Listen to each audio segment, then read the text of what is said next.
গোপালদা, ইতিমধ্যেই বিজেপির তরফ থেকে প্রথম দফার প্রার্থী লিস্ট ঘোষণা হয়েছে এবং সেখানে বরানগর থেকে সজল ঘোষ এবং তৃণমূলেরও ঘোষণা হয়েছে, সেখানে সায়ন্তিকা, সিপিএমেরও ঘোষণা হয়েছে সায়নদীপ। বরানগরকে আপনি হাতুড়ে তালুর মতো চেনেন, কি বলবেন? এই যে তিনজন প্রার্থী হলো, কতটা হাড্ডাহাড্ডি লড়াই? দেখুন, এই তিনজন প্রার্থী তার নিজ নিজ জায়গায় যথেষ্ট দক্ষতা রাখে, এটা কোনো সন্দেহ নেই। যে সায়ন্তিকা একজন ভালো অভিনেত্রী, কিন্তু তিনি পলিটিক্যাল পার্সন নয়। বাকি যে বিজেপির প্রার্থী সজল ঘোষ একজন পলিটিক্যাল লোক, এবং সায়নদীপ যিনি বামফ্রন্টের প্রার্থী তিনিও পলিটিক্যাল লোক। বরানগর একটা রাজনীতির পীঠস্থান, বহুদিন পূর্ব থেকে, অর্থাৎ স্বাধীনতার পর থেকে নকশালবাড়ি আর বরানগর এই দুটো জায়গার আলাদা একটা গুরুত্ব আছে। এটা বামফ্রন্টের একটা সঠিক জায়গা বা দ্বীপ বলা যায়। তো এবারে যে লড়াইটা হবে দুই রাজনৈতিক ব্যক্তির মধ্যে, লড়াইটা রাম এবং বামের মধ্যে। আর এই রাম বামের লড়াইতে সায়ন্তিকা এখানে নিষ্ক্রিয় হয়ে যাবে, কেননা কোনো রাজনৈতিক কথাবার্তা তিনি না বলতে পারবেন, না কোনো প্রশ্নের তিনি রাজনৈতিক উত্তর দিতে পারবেন। তাকে বরানগরের মানুষ 14 মাস দেখেছেন, 14 মাস ঝেলেছেন, এবং 14 মাস পরে তাকে আর 5 বছরের জন্য রাখার কোনো প্রয়োজন নেই। বরানগরের লড়াই রাম এবং বামের, এই দুজনের মধ্যেই একজন জয়লাভ করতে চলেছে। কিন্তু এই রাম বাম বাদ দিয়ে যে তৃণমূল আছে, সায়ন্তিকা, তিনি সম্প্রতি বলেছেন যে সজল ঘোষের উদ্দেশ্যে, যিনি নতুন প্রার্থী হলেন, যে একবার এসছিলেন, তাকে হারিয়ে বরানগর থেকে জাস্ট তাড়িয়ে দেওয়া হয়েছে, আবার উনি এসছেন হারার জন্য, আসুক, আবার আমরা বরানগর থেকে তাকে ফুটবলের মতো তাড়িয়ে দেবো। আমি ঠিক আগেই বললাম, এই উক্তিটা বা এই কথাটা, এই বক্তব্যটা মোটেও পলিটিক্যাল বক্তব্য নয়। আমার রাজনৈতিকভাবে মতাদর্শের অমিল থাকতেই পারে, কিন্তু কোনো ব্যক্তিকে এইভাবে অসম্মান করা এটা কারোর পক্ষে শোভনীয় নয়। তো সায়ন্তিকা যে কথাটা বলেছেন, তিনি সায়ন্তিকাই কথাটা বলেছেন, তৃণমূলের কোনো নেতা বা নেত্রী বলেছেন বলে জানি না। একজন ব্যক্তিকে যদি একটা অরাজনৈতিক ব্যক্তিকে রাজনৈতিক জায়গাতে নিয়ে আসে, তাহলে প্রশ্নের উত্তর এটাই আসে। মানে আপনি তো বরানগর নিয়ে দীর্ঘদিন কাজ করেছেন, গত ইলেকশনেও কাজ করেছেন, এখন যে চিত্রটা বরানগরে হয়ে আছে, কতটা বিজেপি খাতা খুলতে পারবে, কি মনে হয়? আমি এই বরানগরে 42 বছর ধরেই রাজনীতি করছি। 42 বছরে আমি অনেক রাজনীতিবিদদের দেখেছি। আমরা এখানে দুবার তপন শিকদারের হাত ধরে আমরা জয়লাভ করেছিলাম। এখানে মানুষের উচ্ছ্বাসও আমরা দেখেছি। এবারে যে নির্বাচনটা শুধুমাত্র ভাতের নির্বাচন নয়, এটা একটা জাতেরও নির্বাচন। তো সেই দিক থেকে মাথায় রেখে মানুষ এখানে সিদ্ধান্ত নেবে যে পশ্চিমবঙ্গের অস্তিত্বটা কিভাবে রক্ষা থাকবে, পশ্চিমবঙ্গের সার্বভৌম কিভাবে রক্ষা থাকবে, ভারতের মানচিত্রের মধ্যে যাতে পশ্চিমবঙ্গ অক্ষুণ্ণ থাকে, এটা যাতে বাংলাদেশের পার্ট না হয়ে যায়, বা পুরোটাই যেন বাংলাদেশে না চলে যায়, বা বাংলাদেশের মানুষরা এখানে এসে যাতে স্বাধীনভাবে যা ইচ্ছা তাই, যা খুশি তাই করতে পারে, এটা যে একটা ধর্মশালা তৈরি হবে পশ্চিমবঙ্গ, এটা হতে দেবে না। তাই মানুষ বোতাম টেপার আগে খুব ভালোভাবে ভাববেন। আর সেই দিক থেকে বিজেপির জয় একদম আশা নিশ্চিত বলা যায় বরানগরে। এবং শুধু তাই নয়, নিশ্চিতভাবে 2026-এ পশ্চিমবঙ্গে বিজেপি সরকার গঠন হবে।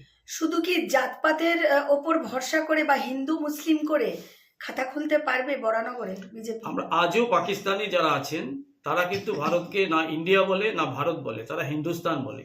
স্বাধীনতার সময় দ্বিজাতি তত্ত্বের ভিত্তিতে হিন্দুস্তান তৈরি হয়েছিল হিন্দুদের জন্য, হিন্দু লীগের জন্য, হিন্দুদের ভূমি। আর পাকিস্তান তৈরি হয়েছিল মুসলিম লীগের দাবিতে, সেটা পাকিস্তানি অর্থাৎ ইসলামদের জায়গা। তো যেখানে একটা দেশ গঠিত হয় জাতপাতের ভিত্তিতে, অর্থাৎ দুটো সম্প্রদায়ের ভিত্তিতে, যেখানে দ্বিজাতি তত্ত্বকে সামনে রেখে দেশটা ভাগ হয়েছিল, সেই ভাগটা এখনো আছে।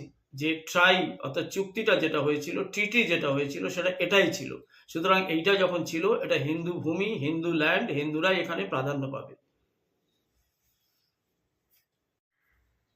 গোপালদা, আর একটা বিষয়ে যাব, এবারে প্রথম দফার যে বিজেপির প্রার্থী তালিকা বেরিয়েছে, সেখানে অনেকের হেভিওয়েটের নাম ইতিমধ্যেই ঘোষণা হয়ে গেছে। যেমন দিলীপ ঘোষ, তিনি হেরে গিয়েছিলেন, কিন্তু আবার তাকে তার পুরনো জায়গাতে ফিরিয়ে নিয়ে যাওয়া হলো, তিনি প্রার্থী হয়েছেন। অগ্নিমিত্র পাল, রুদ্রনীল ঘোষ, তাকে তার আমরা জানি এবারে একটা ভূমিপুত্রের কথা উঠেছিল, যে ভূমিপুত্র হলে ভালো হয়, যে যে জায়গায় কাজ করে সেখানে। রুদ্রনীল ঘোষকে কিন্তু ওই ভূমিপুত্র তকমাটা দেওয়া হলো, সে তাকে তারই জন্মস্থানে, সেই হাওড়া শিবপুর যেখানে তিনি বড় হয়ে উঠেছেন, সেখান থেকে প্রার্থী করা হলো।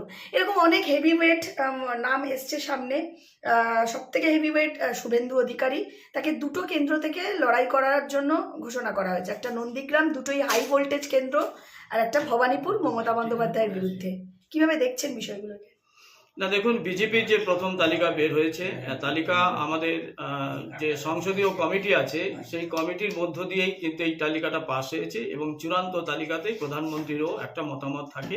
এখানে যারা প্রার্থী হয়েছেন প্রত্যেকেই হেভিওয়েট, আলাদা করে কাউকে অতিরিক্ত হেভিওয়েট বলার কিছু নেই, কারণ সবাই জিতে যাবে, সবারই সমান ভোট থাকবে। যারা এখান থেকে বিধায়ক হবে তারাই আমাদের যে বিধানসভা গঠন হবে, এবং সেখান থেকেই মুখ্যমন্ত্রী তৈরি হবে। তো এখানে সবাই হেভিওয়েট। বিষয়টা হচ্ছে একটি রাজনৈতিক বিশিষ্টদের মতামত বা তাদের বক্তব্য ইতিমধ্যে সামনে এসছে বিজেপির প্রার্থী ঘোষণা হওয়ার পর। সেটা হচ্ছে লড়াইটা কি তৃণমূল কংগ্রেস ভার্সেস বিজেপি, নাকি তৃণমূল কংগ্রেস ভার্সেস আরএসএস? কারণ এবারে প্রার্থী লিস্টে এমন কিছু কিছু নতুন মুখও আছে যারা আরএসএস থেকে আসা। সেখানে দাঁড়িয়ে কোথাও আরএসএস এর একচ্ছত্র একটা তাদের মতামতের ওপর ভিত্তি করে এবারে প্রার্থী লিস্ট, মানে বিষয়টা কি আরএসএস ভার্সেস তৃণমূলের লড়াই হচ্ছে, না বিজেপি ভার্সেস তৃণমূলের লড়াই? দেখুন, এখানে আরএসএস এবং বিজেপি একে আলাদা করে দেখার কোনো বিষয় নয়। আরএসএস এর আমাদের যে বৈচিত্র্যটা আছে, আমরা যে শিক্ষাটা আছে, পুরোটাই বিজেপি গ্রহণ করেছে, এবং বিজেপির ম্যাক্সিমাম নেতাই তারা একসময় সংঘের শাখায় গেছে এবং তারা স্বয়ংসেবক। সুতরাং সংঘ, যেটা 1925 সালে তৈরি হয়েছিল, যে ভারতের সার্বভৌমত্ব এবং ভারতীয়দের অধিকত্বকে রক্ষা করার জন্য, এবং আগামী দিনে যাতে এই একটা বিরাট যে সংগঠন, সেই সংগঠনটা মানুষের সেবায় লাগবে, মানুষের কাজে লাগবে। পরবর্তীকালে এটা রাজনৈতিক দলের মধ্যে যায়, রাজনৈতিক দলকে সমর্থন করে। যে জনসংঘ, সেটা সংঘেরই অর্থাৎ আরএসএসেরই বেশ কিছু প্রচারক তারা সংযুক্ত হয়েছিলেন। পরবর্তী সময় এটা ভারতীয় জনতা পার্টি। বিজেপি এবং আরএসএস এর আলাদা করে দেখার কিছু নেই। এখানে যারা ভারত বিরোধী, যারা দেশ বিরোধী, যারা বাংলা বিরোধী আছে, তাদের সাথেই আরএসএস এর লড়াই, তাদের সাথেই বিজেপির লড়াই। বিজেপির লড়াই, আরএসএস এর লড়াই আলাদা করে দেখার কিছু নেই, আলাদা নয়। আরএসএস বিজেপি আলাদা নয়। তো বিষয়টা হচ্ছে যে প্রার্থী তালিকা বেরোলো, সেখানে তো এই দল বদলুদের জায়গাটাও অনেকটা এগিয়ে গেল, যেটা প্রার্থী লিস্টে দেখা গেছে যাদের আরএসএস ব্যাকগ্রাউন্ড জিরো, বা যদি আদি বিজেপিও আমরা বলি, দীর্ঘদিন ধরে বিজেপি করে আসছে, সেই ধরনের ইতিহাসও তাদের গায়ে লাগা নেই। মানে একদমই দল বদলু, এবং খুব কম দিন তারা বিজেপিতে এসছে, কেউ 2 বছর, কেউ 1 বছর, এসে তারা প্রার্থী হয়ে যাওয়ার মতন জায়গায় পৌঁছে গেছে। এই বিষয়টাকে কিভাবে দেখবেন? এই বিষয়ে আমার ব্যক্তিগতভাবে কিছু মতামত নেই। আমরা জানি ভারতের জনগণকে নিয়ে এই দল, ভারতের ভবিষ্যতের জন্যই এই দল, ভারতের সার্বভৌমত্ব গঠনের জন্য এই দল, সংবিধানকে রক্ষা করার জন্য এই দল। এই দলে কে আগে এসছে, কে পরে এসছে, সেটা কোনো বিষয় নয়। যাদের প্রার্থী করা হয়েছে, বেছে তাদের প্রার্থী করা হয়েছে, যোগ্যদের প্রার্থী করা হয়েছে, এবং তারা অলওয়েজ বস, আর বস ইজ অলওয়েজ রাইট। তাহলে কি, মানে এই যে 26-এর নির্বাচন আর 1 মাস বাকি আছে, তাহলে বিজেপি কি ইসবার 200 পার হবে? এবার বিজেপি সরকার গঠন করবে। 200 পার হচ্ছে আমাদের দাবি। 200 পার হওয়ার মতো সম্ভাবনা বিজেপির অবশ্যই রয়েছে, কারণ পশ্চিমবঙ্গের মানুষ যখন যে দলকে ভোট দিয়েছে, তারা দুহাত তুলেই ভোট দিয়েছে, এবং তাদের সংখ্যা ম্যাক্সিমাম ক্ষেত্রেই 200 পারিয়ে গেছে। কিন্তু আপনি বলছেন 200 পেরিয়ে গিয়ে সরকার গঠন করবেন, এতটা পজিটিভ আপনি। মুখ্যমন্ত্রী ঠিক এই নির্বাচন দিন ঘোষণা হওয়ার আধ ঘন্টার মধ্যেই তিনি মুয়াজ্জিন ভাতা, পুরোহিত ভাতা ঘোষণা করলেন, এবং শুধু তাই নয়, যে ডিএ নিয়ে এতদিন সমস্যা চলছিলেন, মুখ্যমন্ত্রী আদৌ দেবেন কিনা স্পষ্ট তো জানাইনি, সুপ্রিম কোর্টের অর্ডার দেওয়ার পরও সেই মুখ্যমন্ত্রী তড়িঘড়ি আধ ঘন্টার মধ্যে ডিএটাও দিয়ে দেবে বলে ঘোষণা করলেন। আজ থেকে 15 বছর আগে ঠিক সেই রকম প্রায় কাছাকাছি বুদ্ধবাবুও তাই করেছিলেন। 12 লক্ষ লোক নিয়ে ব্রিগেড সমাবেশ করেছিলেন, সমস্ত জায়গায় ছাড় দিয়েছিলেন, তথাপি তিনি অষ্টম বামফ্রন্ট সরকারের জন্ম দিতে পারেননি। তিনি ব্যর্থ হয়েছেন। এক্ষেত্রেও মমতা ব্যানার্জি একই পথে যাচ্ছেন। আজকে মানুষের কথা তিনি ভাবছেন। যখন নির্বাচনটা এলো, যখন 15টা বছর পাড়িয়ে গেল, 15 বছরে কোনো উন্নয়ন হয়নি, 15 সেকেন্ড 15 মিনিটকে খরচ করে তিনি মানুষকে ভোলাতে চাইছেন। এই ভুলভুলানিতে মানুষ আর পড়বে না। ওনার অনেক নাটকবাজি দেখেছে, অনেক নাট্য ব্যক্তিত্ব ওনার সঙ্গে থাকার ফলে উনি নাটকটাই শিখেছেন। উনি আজকে পশ্চিমবঙ্গের যে একটা সততার জায়গায় উনি যেটা দাবি করেছিলেন, সেই জায়গায় নেই। উনি এখন চোরের রানী। তো এই চোরের সরকারের বিদায়ের জন্য মানুষ অপেক্ষা করছে। 26-এর নির্বাচন, তৃণমূলের বিসর্জন। গোপালবাবু, শেষ প্রশ্ন। আপনারা এত পজিটিভলি বলছেন বিজেপি এবারে সরকার গড়বে, কিন্তু বিভিন্ন ক্ষেত্রে দেখা যাচ্ছে তালিকা বেরোনোর পর বিজেপির কর্মীদের মধ্যেও বিক্ষোভ দেখা গেছে, পার্টি অফিস ভাঙা হয়েছে দেখা গেছে, এই ধরনের ঘটনা সামনে আসছে। এবং অদ্ভুত ব্যাপার, যারা সাংগঠনিক যার দক্ষতা নিয়ে যারা এত বছর ধরে সংগঠন চালিয়ে গেছে, এমন মানুষকেও দেখা গেছে বিজেপি ছেড়ে তৃণমূলে যোগদান করতে। এই ধরনের ঘটনা কি বিজেপিকে কিছুটা মানে লুজ করে দিচ্ছে না এই নির্বাচনে? একটা এটা প্রভাব বিষ- পড়বে না? এটা বিষয় না, এটা সাংগঠনিক দল, বড় দল, ভারতবর্ষের সবচাইতে বড় দল শুধু নয়, বিশ্বের বড় দল। এখানে অনেক যোগ্য মানুষ আছে, কিন্তু বিধানসভা ভিত্তিক প্রার্থী একজনই হবে। তো যিনি প্রার্থী হয়েছেন তিনিই যে যোগ্য শুধু তাই নয়, যারা প্রার্থী হননি তারাও হয়তো তার থেকে অনেক অধিক যোগ্য থাকতেও পারে। তো বিষয়টা পার্টির নেতারা যেটা ভেবেছেন, কারণ পলিটিক্সটা শুধুমাত্র রাজনীতি নয়, এখানে তার সামাজিক তত্ত্ব আছে, এখানে অর্থনৈতিক তত্ত্ব আছে, এখানে সাংস্কৃতিক তত্ত্ব আছে, তার বয়স আছে, তার সময় আছে, সমস্ত দিক থেকে জনগণের কাছে যিনি যোগ্য মনে হয়েছে, পার্টি তাকেই প্রার্থী করেছে। ধন্যবাদ। গোপালদা, আমরা দেখেছিলাম গিরিশ পার্কের ঘটনা, এবং সেই ঘটনায় বিজেপির কিছু কর্মীদেরকে পুলিশ একদম আইডেন্টিফাই করে ধরেছিল। এখানে আমার একটা বক্তব্য আছে যে যখন এই ঘটনাটি ঘটেছিল তখন উভয় দলই, মানে তৃণমূলের যারা সমর্থক তারাও ওখান থেকে হামলা করেছিল, তার পরিপ্রেক্ষিতে বিজেপির ছেলেরাও নেমেছে, মারধর দুতরফেই হয়েছে। কিন্তু প্রশাসন শুধুমাত্র বিজেপির ছেলেদেরকেই আইডেন্টিফাই করলো, তাদেরকে অ্যারেস্ট করলো, তৃণমূল ছেলেদেরকে ধরা যায়নি সেভাবে। এই যে ধরা হলো এবং তাদের বেলও দেওয়া হয়নি, প্রথম দফায় পিসি দিয়েছিল, আবার বেলের জন্য কালকে ডেটও আছে, কি বলবেন? গিরিশ পার্কের যে ঘটনাটা ঘটেছে, ঘটনাতে একটা মারামারি হয়েছে, কিন্তু প্রথমে এটা উস্কানিমূলক জায়গাতে নিয়ে গেছেন মাননীয় মন্ত্রী। মন্ত্রীর বাড়ির সামনেই ঘটনাটা হয়েছে, এবং মন্ত্রীর ঘর থেকে লোকজন বেরিয়ে ইট পাটকেল মেরেছে, মন্ত্রীর ছাদ থেকে ইট পাটকেল মারা হয়েছে। এটা বিভিন্ন সোশ্যাল মিডিয়া চ্যানেলে দেখা গেছে।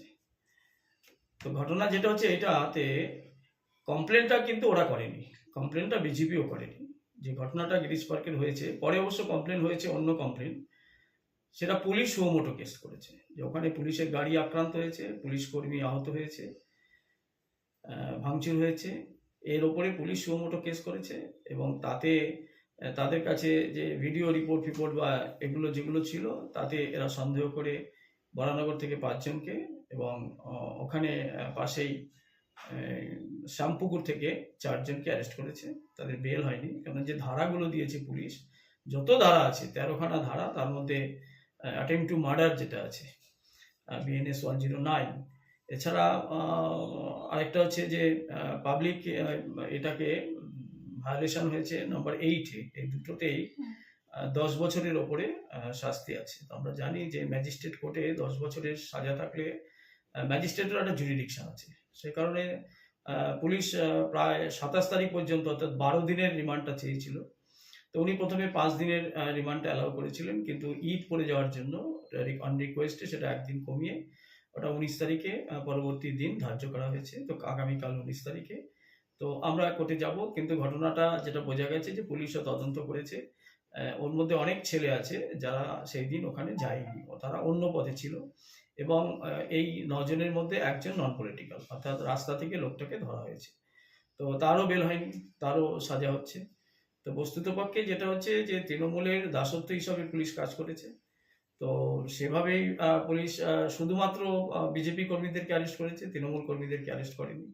তো এখন নির্বাচন ঘোষণা হয়ে গেছে, তো নির্বাচন কমিশনের আওতায় পুলিশ এসছে। আমরা কোর্টকে জানাবো, কালকে যেগুলো বলার আমরা সেটা বলবো, আর দেখবো যে রিমান্ডে যাওয়ার ফলে তারা কি কি সংগ্রহ করেছে, কারণ ওখানে উইপেন্সের কথা বলা হয়েছে। আচ্ছা, আর্মস অ্যাক্টের কোনো মামলা হ্যাঁ, দিয়েছে? আর্মস অ্যাক্টের মামলাও আছে সেখানে। তো সেখানে কতটা আর্মস রিকভারি করলো, আদৌ করতে পারলো কিনা, না পুলিশ সেখানে ভাঙা পিস্তল দেখাবে বা ভাঙা আর্মস দেখাবে, এটা একটা নাটক, পলিটিক্যাল নাটক হবে কালকে। তো এর আগেই বলতে পারছি না। কালকে আমি থাকবো একজন আইনজীবী হিসাবে, আগের দিনও ছিলাম, আমরা মুখ্য ভূমিকা পালন করেছি, কালকেও মুখ্য ভূমিকায় থাকবো। আমরা চেষ্টা করবো যাতে ওদের বেল হয়, কিন্তু বেলটা তো আমাদের হাতে নয়, আমরা জাস্টিস চাইবো জাজের কাছে।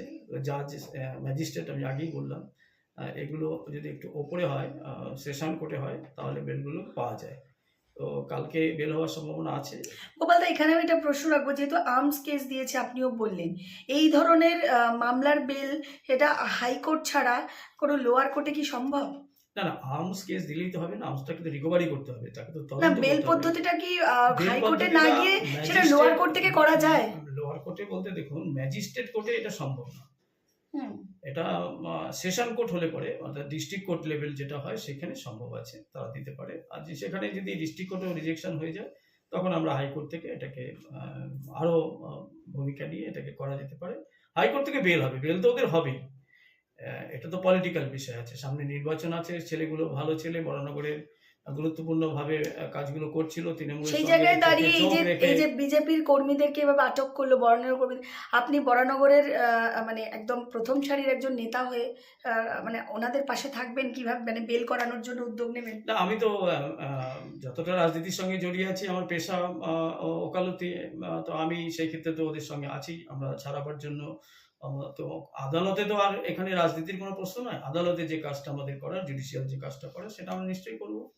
এবং শুধু এখানে না, ব্যারাকপুর কোর্টও আছে, সেখানেও বেল হয়নি, তাদেরকেও বেল করাতে হবে।